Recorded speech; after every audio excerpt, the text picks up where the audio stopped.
You've heard it a million times, right? Give it 21 days and you can change your life, build a new habit, break an old one. But have you ever stopped to actually ask, where did that number even come from?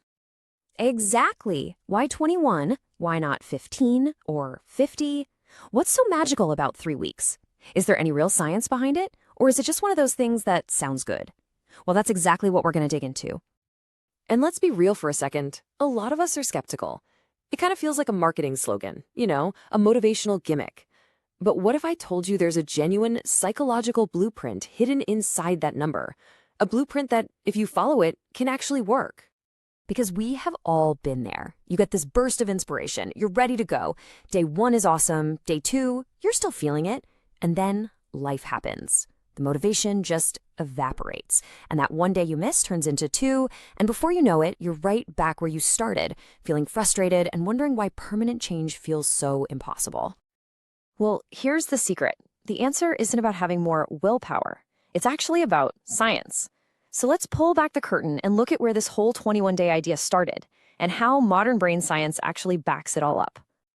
So get this. The whole idea traces back to the 1950s and a plastic surgeon named Dr. Maxwell Maltz. He noticed something fascinating. After a surgery, it took his patients a minimal of about 21 days to get used to their new face. Fast forward to today, and neuroscience has a name for this: neuroplasticity. It turns out that when you consistently do something for about 3 weeks, you start to carve new neural pathways in your brain. It's like trying to forge a new path in a dense forest. At first, it's a struggle, but the more you walk it, the clearer and easier that path becomes. And that, right there, is brain rewiring. It's a literal physical process. When you start something new, your brain's default programming resists. It feels weird, unnatural. But every single time you repeat that new action, you're paving that new pathway, strengthening that connection.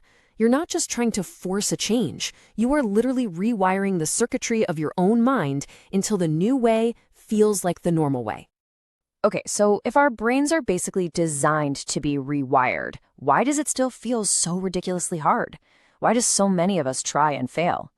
Well, it's because knowing the science is one thing, but having the right instruction manual to apply it is something else entirely. And this right here, this is the exact spot where most people go wrong. They hear 21 days and they just try to muscle through it without any real strategy. But just knowing the number isn't enough. Real success comes from using a specific blueprint, a set of rules designed to work with your brain's rewiring process, not against it.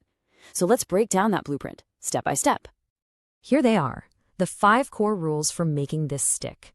Win the small battles. Be specific. Cut the noise. Rewire with gratitude. And think beyond yourself. Let's start with number 1, because it's a big one. First up, win the small battles. Look, the absolute biggest mistake people make is trying to boil the ocean on day 1. They decide they're going to go to the gym for 2 hours, meditate for an hour, and quit sugar all at once. That's not a plan, that's a recipe for burnout. It's like trying to run a marathon having never jogged. Instead, you've got to start with something almost laughably small. Just 10 push-ups a day. That's it. These tiny wins build momentum. And momentum creates discipline that feels unstoppable.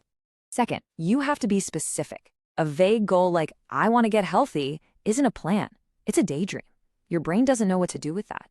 But a specific goal, like I will finish 1 book in 21 days, now that's a commitment. It's measurable, it's clear, it gives your brain a concrete target to lock onto. Specificity is what turns those fuzzy dreams into actual results. Number 3 is so critical in our world today, you have to cut the noise. For these 21 days, you have to be ruthless about protecting your focus. Your phone buzzing, your social media feed, even old friends who trigger your old habits, they are all anchors pulling you back. You have to treat this like a mission. Seriously, turn off the notifications, limit the distracting apps. You are building something new, and you need a clean worksite to do it. Now, rule number 4 is all about your mindset. Rewire with gratitude. Most people quit, not because the new habit is too hard, but because they only focus on the struggle, on what they feel like they're giving up. The trick is to flip that around. Every single morning, just take 30 seconds. That's it. And think of 3 things you're genuinely grateful for. This simple little act changes everything. It shifts your focus from what's missing to what you have. And suddenly, the change you're making stops feeling like a punishment and starts feeling like a privilege. And finally, number 5, think beyond yourself. This might be the most powerful motivator of all. Your journey, your transformation, it isn't just about you. Someone is watching you. Maybe it's a friend, a family member, your kids. Heck, maybe it's the future version of you. When you push through and succeed, you're not just changing yourself, you're showing everyone around you that change is possible. When you feel like quitting, remember that you might just be someone else's reason to start. Okay, you've got the science, you have the 5 rules, you have the blueprint. Now there's only one thing left to do. It's time to put it into action. It's time to stop thinking about change and actually start doing it. This is it, right here, right now. No more "I'll start on Monday." The challenge is to pick one habit. Just one. Not 5, not 10, one single thing, and commit to it for the next 21 days. No excuses, no half measures, just pure, focused, disciplined action. So the final question is for you. What is the one habit you are committing to for the next 21 days? Because this isn't really about a 3-week challenge. It's about becoming the person who